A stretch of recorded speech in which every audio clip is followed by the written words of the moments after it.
Amanda with Straightsmile Solutions, straightsmilesolutions.com, and I want to do a video specifically about refinements and getting ready for refinements in Invisalign first cases or comprehensive cases that are MA or comprehensive that are mixed dentition.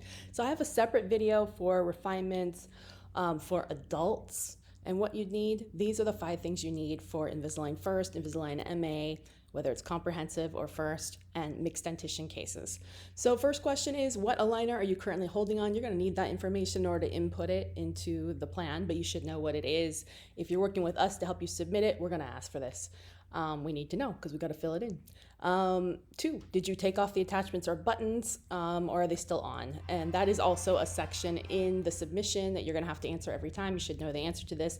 My answer for this is, if we're sticking on the same path and it's not crazy off track, it's just minorly off track and there's not some weird wonky bite thing going on, and we're doing the exact same thing and you're happy with the plan, the speed, the mechanics, and everything, then you might as well leave them on. I usually put a little note in there saying, if additional attachments are needed due to rotations, uprighting, or extrusions, please go ahead and add more attachments. Sometimes they'll add 1 or 2 more just in a tray.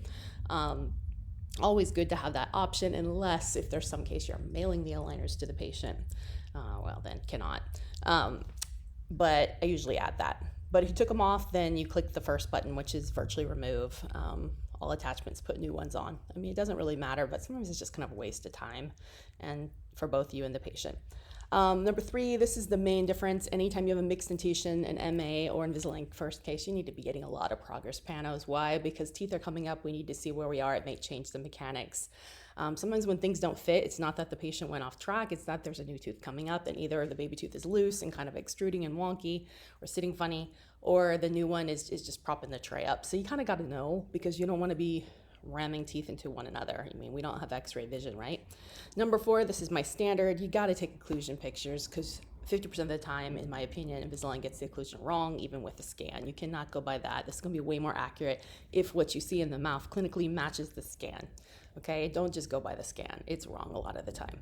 So, and sometimes patients have kind of funky occlusions. Try to make sure it's not a shift.